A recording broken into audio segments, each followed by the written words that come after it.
वो कहते हैं ना कि जिंदगी में जब सामने मदद के लिए कोई दिखाई नहीं देता तो भगवान खुद आकर हमारी मदद करते हैं। आज की कहानी भी कुछ ऐसी ही है। नमस्कार दोस्तों, मेरा नाम है स्वप्निल राजपूत और स्वागत करता हूं आप सभी का फिर से एक बार एक बहुत ही नई और इंटरेस्टिंग कहानी के साथ, जिसे लिखा है बाला साहब सिंह। तो चलिए दोस्तों, इस कहानी को शुरुआत करते हैं। एक गांव था जिसमें दो भाई रहा करते थे। बड़ा भाई सब्जी बेचने का काम करता था और जो छोटा भाई है वो गांव में मजदूरी करता था। उन दोनों के दिन कुछ अच्छी तरीके से बहुत सारे दिन उनके गुजर रहे थे, लेकिन तभी कुछ दिन बाद जो बड़ा भाई था, जो सब्जी बेचने वाला जो बड़ा भाई था, वो बीमार पड़ जाता है।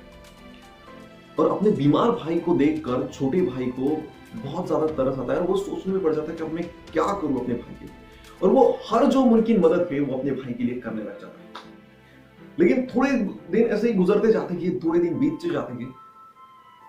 थोड़े दिन बाद जो छोटी भाई की जो बीवी और उसके जो बच्चे थे वो उसको ताना मारने लग जाते हैं कि आप सिर्फ चाचू की मदद करते हैं, आप अपने बड़े भाई के लिए बहुत कुछ कर दे, हमारे लिए कुछ नहीं कर दे। और उन सबकी जो ताने हैं वो सुन सुन के वो बेचारा इतना हताश और परेशान हो जाता है, उसे समझ में नहीं आता कि वो क्या करे। लेकिन जैसे भी वो अपने बड़े भाई की मदद नहीं कर पाता है। और यही बात उसको बहुत ज्यादा खटकती है कि वो अपने बड़े भाई की मदद नहीं कर पा रहा है। लेकिन उसका जो बड़ा भाई था वो अपने घर पर बड़े बड़े ये सोच में पड़ जाता है कि अब मैं क्या करूं, क्योंकि वो खुद बेचारा इतना ज्यादा बीमार हो जाता है। दिन प्रतिदिन उसकी हालत इतनी खराब हो जाती है कि वो ना काम पे जा पाता है, ना उठ पाता है, वो कुछ भी नहीं कर पाता। और साथ में उसकी परिवार की जिम्मेदारी पर भी असर पड़ता है। उसकी पूरी परिवार की जिम्मेदारी उस अकेले पर होती है। अब उसके पास कोई रास्ता दिखाई नहीं देता है।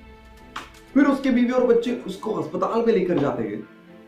अस्पताल में जब वो वहां पर लेकर जाते हैं तो वो साइड में पड़े रहते हैं वहां पर, और वहां से एक डॉक्टर आते हैं। डॉक्टर जब सामने से आते हैं, डॉक्टर वहां पर पूछते हैं उस नर्स से, ये आदमी यहाँ पर क्यों पड़ा हुआ है।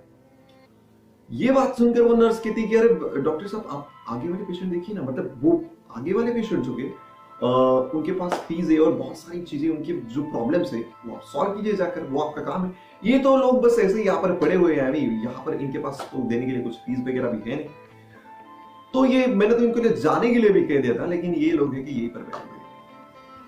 फिर डॉक्टर ने वहां पर ध्यान से देखा और डॉक्टर ने उस सब्जी वाले जो बड़ा भाई था उसको पहचान लिया। पहचानने के बाद फिर डॉक्टर ने कहा कि अरे आप जल्दी से पहले जाइए, इनका इलाज करना बेहद जरूरी है।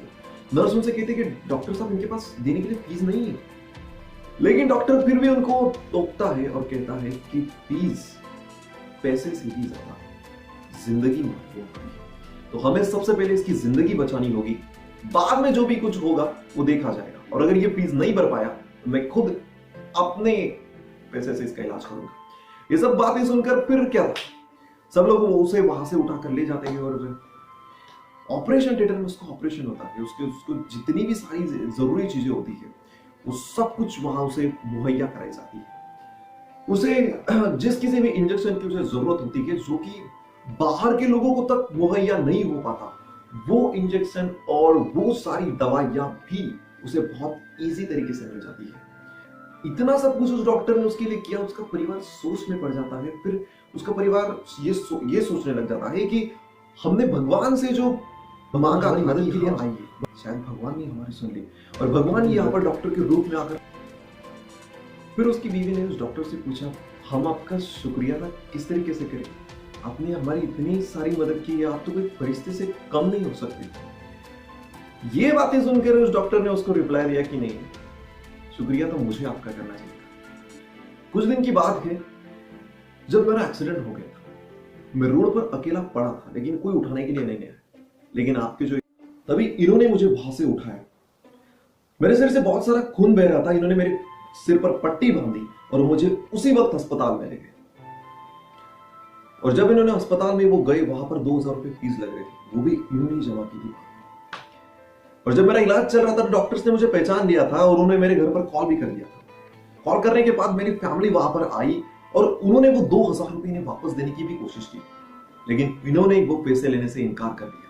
और इन्होंने कहा था कि पैसे से बड़ी जान की कीमत है, और जान की वैसे भी कोई कीमत ही नहीं होती। 2000 तो क्या, 2 करोड़ भी उसकी कीमत है। तो इस कहानी से हमें यही सीख मिलती कि हंसते रहिए, मुस्कुराते रहिए, लेकिन हर किसी की मदद करते रहिए। तो इस कहानी से हमें यही सीख मिलती है कि जिंदगी में कुछ अच्छे कर्म करते रहिए, क्योंकि एक दिन जब आपको जरूरत होगी तो भगवान भी आपकी मदद के लिए किसी न किसी को जरूर भेजेगा। अगर आपने अपनी जिंदगी में कुछ अच्छे कर्म किए हैं तो आपकी मदद के लिए भी कोई ना कोई जरूर आगे रहेगा। तो इसी के साथ ये कहानी खत्म होती है। अगर आपको ये कहानी पसंद आई तो इस वीडियो को लाइक कीजिए, शेयर कीजिए और हाँ, चैनल को सब्सक्राइब जरूर कीजिएगा, ताकि आप हमारे आने वाले और भी ऐसे वीडियोस को बहुत जल्दी देख सकें।